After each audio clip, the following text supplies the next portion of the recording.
क्या प्रधानमंत्री से प्रेरित होने के कारण ही वो प्रधानमंत्री नहीं प्रधान सेवक कहते हैं, आप मुख्यमंत्री नहीं मुख्य सेवक कहते हैं खुद को? हाँ, सेवा करनी चाहिए। और देखिए, लोकतंत्र में सभी सेवक होते हैं। जिसको भी मौका मिलता है उनको अपने आप को सेवक समझना चाहिए, इसलिए मैं भी अपने आप को सेवक समझता हूँ।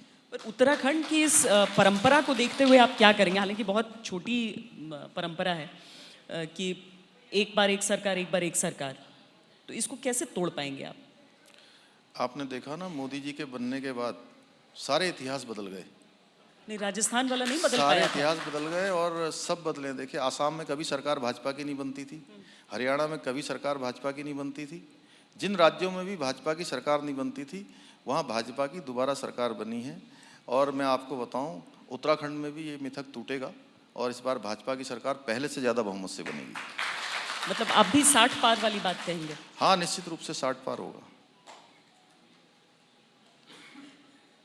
बहुत सारे मुद्दे यहाँ पर जो उठ रहे हैं। एक तो उत्तराखंड की बात होती है तो राष्ट्रवाद का मुद्दा बड़ा हो जाता है। आप खुद एक सैनिक के पुत्र हैं, लेकिन आम आदमी पार्टी का फैक्टर आपको परेशान करता है?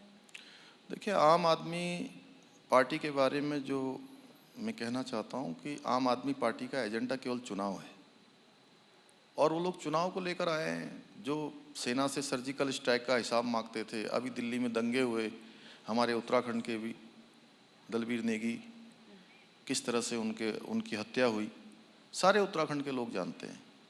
और उत्तराखंड के लोग बहुत स्वाभिमानी हैं, राष्ट्रवादी हैं, राष्ट्रभक्त हैं और हमेशा देश के साथ चलने वाले हैं। तो चुनावी एजेंडे को सब लोग जानते हैं, उनका एजेंडा केवल चुनाव तक है, उसके बाद कोई एजेंडा उनका चलने वाला नहीं है। और यहाँ के लोग जो मुफ्त की चीज़ें हैं उसको अपने स्वाभिमान से जोड़ते हैं, काम करने पर विश्वास करते हैं, मेहनती होते हैं, परिश्रमी होते हैं, इसलिए उनका एजेंडा यहाँ चलने वाला नहीं है। तो इसलिए मुफ्त नहीं, लेकिन 1 रुपए में नहीं। देखिए, जो ये पानी की योजना है, नहीं, पानी की योजना चूँकि हर घर नल और हर घर जल, माननीय प्रधानमंत्री जी का ये जल जीवन मिशन पूरे देश के लिए अंदर चलाया गया। ग्रामीण क्षेत्रों में चूँकि बहुत सारी जगह पर लोग अधिक महंगा कनेक्शन होने के कारण से वो कनेक्शन नहीं लेते थे, इसलिए उनको प्रोत्साहित करने के लिए कि वो लोग सब लोग कनेक्शन लें और स्वच्छ जल मिले, स्वच्छ पानी उनको पीने के लिए मिले। क्योंकि जितनी बीमारियां होती हैं उनमें से 60 से 70% बीमारियां दूषित पानी के कारण से होती हैं। इसलिए हमारी सरकार ने तय किया कि ग्रामीण क्षेत्रों में 1 रुपये में जल, 1 रुपये में कनेक्शन, जल से नल और नल से जल, और शहरी क्षेत्रों में 100 रुपये में ये काम हमारी सरकार ने तय किया है कि दोनों क्षेत्रों में लोगों को शुद्ध पानी मिले। बताइए, जहाँ से सारी नदियों का स्रोत होता है वहाँ पर दिक्कतें आ जाती हैं लोगों को, इस तरह की पानी पीने के पानी की भी।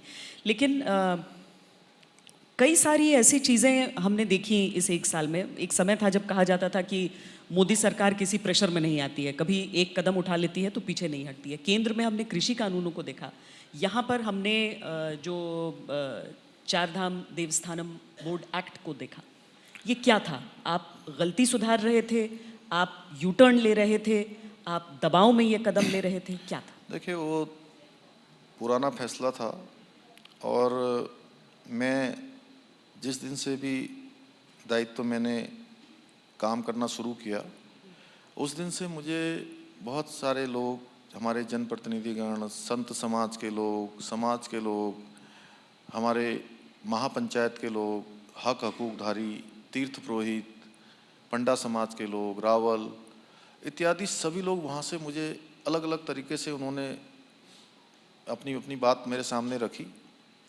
तो मैंने तत्काल कोई निर्णय नहीं लिया और मैंने कहा कि सबको सुनने के लिए एक हाई पावर कमेटी, हमारे बहुत वरिष्ठ नेता हैं श्री मनोहर कांत ध्यानी जी, उनकी अध्यक्षता में कमेटी बनाई और उस कमेटी ने पूरे 3 महीने तक काम किया। 3 महीने तक काम करने के बाद उस कमेटी ने अपनी रिपोर्ट दी और रिपोर्ट के बाद भी हमने मंत्रिमंडल की उप समिति गठित की। 3 मंत्रियों का एक समूह बनाया, उन्होंने भी उसका अध्ययन किया। उसका अध्ययन करने के बाद, सबकी बातें सुनने के बाद हमने निर्णय लिया कि तत्कालिक परिस्थितियों में चूँकि लोगों की अपनी अलग अलग उसमें बातें आई हैं, इसलिए हमने उस एक्ट को वापस लिया है, सबकी बात सुनकर, एक सर्वसम्मति के आधार पर।